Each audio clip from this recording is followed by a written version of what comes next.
The pasta truffle shoot came together.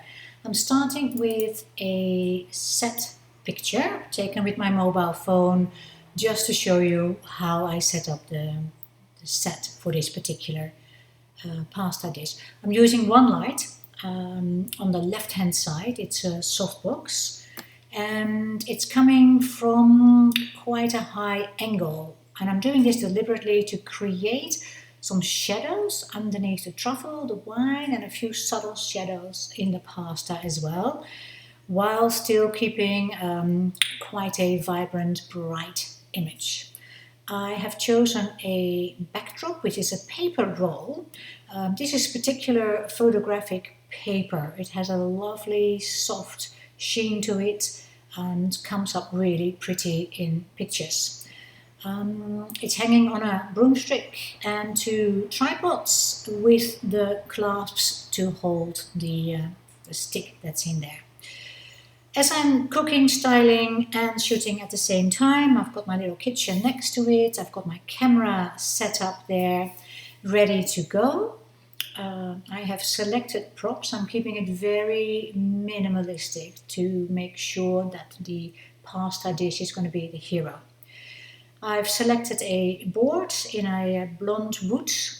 I've placed half a truffle on the side and a glass here as well, and a fork. From here I'm going to go and start with the first image, how I set up. And as you can see, took the image quickly with the light, and I'm using my 85mm on a full frame camera so that 85 stays 85, it doesn't get changed. And my aperture is f13 because I really want to keep everything quite sharp. And as I'm using the paper backdrop, I am able to get a lovely background that just falls away in soft tones. My aperture is at a 60th, and that's what it is. I am placing the board, the glass and the fork all in a position that I like. I've chosen a creamy bone style plate with a bit of a lip so it comes up nicely, and quite a brand new fork so it has a good shine to it as well. Straight away, as I noticed with this first shot, I probably wouldn't like the glass on the board, and I also don't like the brand of the board to be there. And the other thing I'm noticing, apart from the fact that my camera as an f13 is quite sharp, has a tiny spot mark here and a tiny spot mark there, which I will take out in post-production. We are in lockdown, so I can't get my camera to the surface of cleaning. Predominantly what I notice is this shadow at the back. And the reason that shadow is there is that my background, I'll just flip back for a second, is actually sagging and the light is catching it. And I can solve this if I go to this picture where it is there and I go to the next. I just walked around and pulled up the paper backdrop a little bit on this side, so the light now falls over it quite nice and gently. At the same time, I also turned around the board, so I no longer have the brand name. The light coming from the left, as you can see, shadows here, and shadows under there, light falling over the fork in a nice way. The glass is having a shadow here, but that will be filled with wine, so that will not be so noticeable. Next one, I'm putting the beautiful truffle in. Thank you, Diana, for sending that through, or organizing to send that through. That was very special.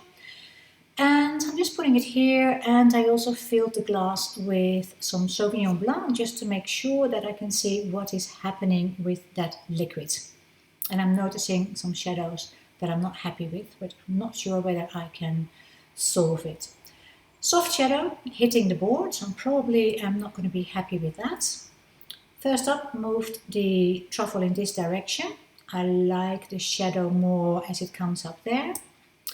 But having the truffle a little bit more this way, I think it's going to be nice. And did I move the glass? Yes, notice I also moved the glass a little bit, because I didn't like the shadow hitting the board.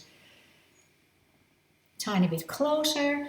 I have moved the fork out, still in the position that I enjoyed for having that one there.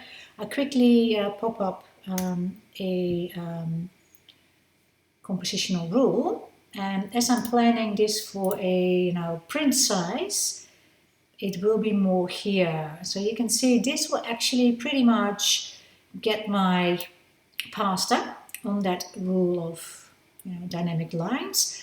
And I probably will at some stage move this one a little bit further up. Just going to put it back to original so my images stay as they should be. And from here I'm going to the next image. And as you can see, I have moved the glass a notch that direction. The pasta dish has now been put on there. This is just the pasta. I cooked the pasta al dente.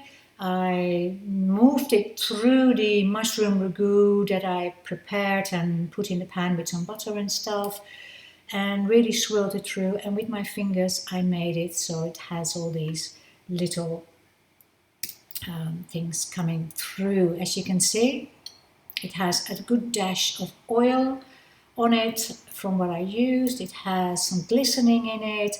It has a few chopped bits of the king oyster mushrooms I used, and there's quite a nice little fold happening here, and it's tumbling down here. There's a curve here.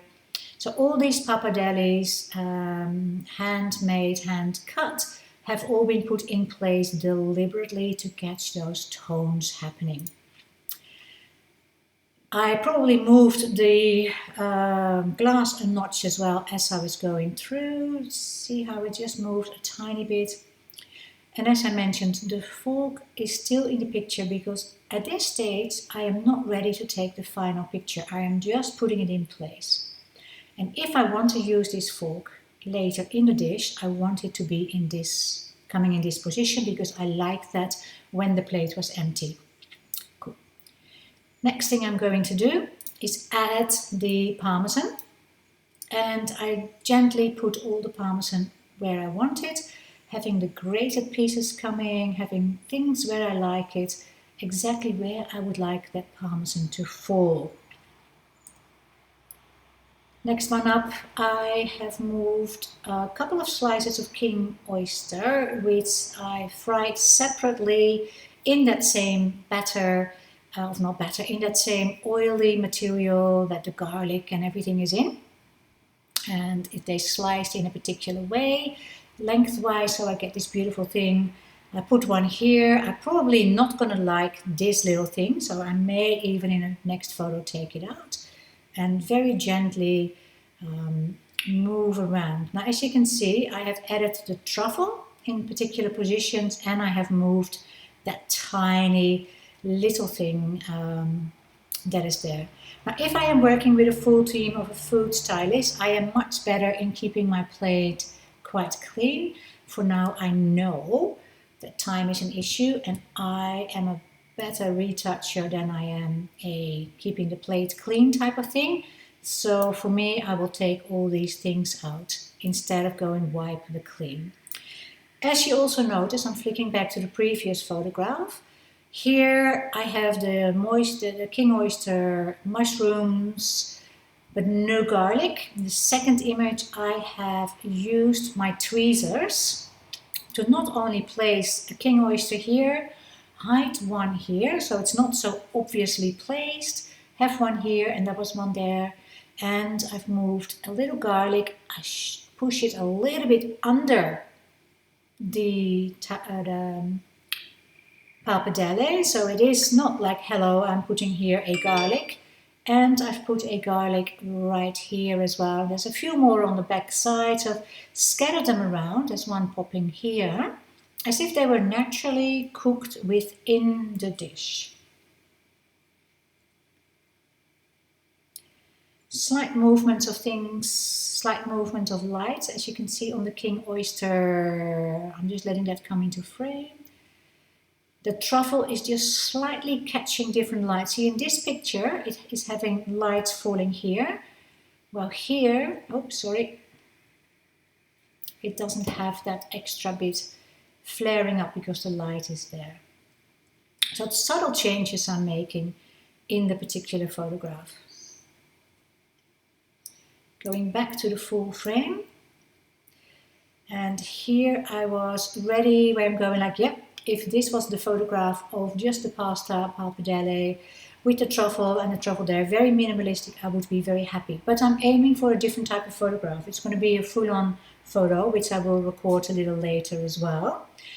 I am going to add the slicer, the truffle slicer in. Now, as we're in lockdown, I don't have a beautiful hand model ready. So in post-production, I'm going to work on these hands that are a tiny bit older than a 20-year-old.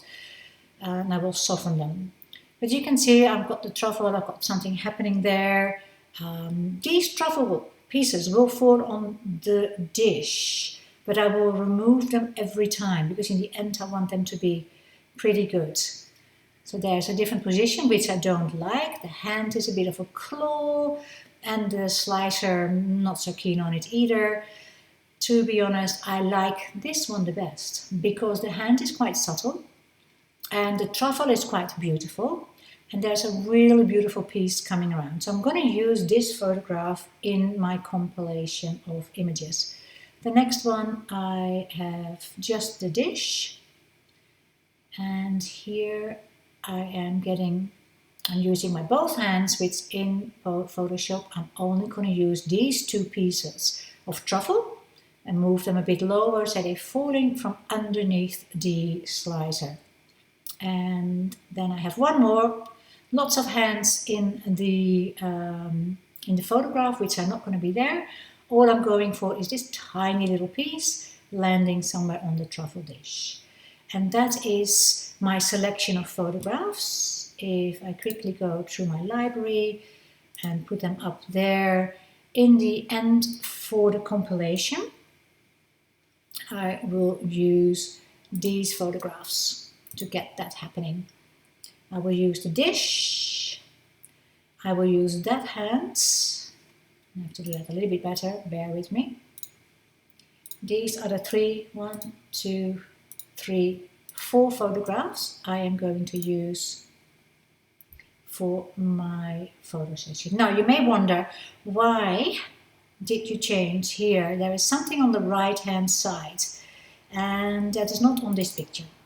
On this picture it is photographed with 160 shutter speed, which is still possible with my studio lights and my Canon camera.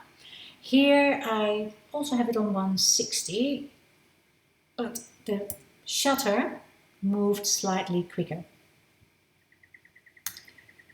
So what you get if you move your shutter quicker than the shutter speed opens, you have the chance, you can be lucky, so in 160 is quite often my speed that I can do.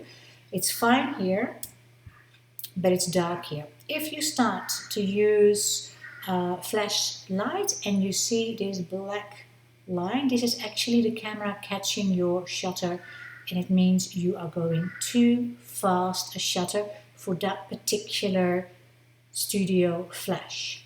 Now you can change that by going on high speed sync, which we will talk about in a later session.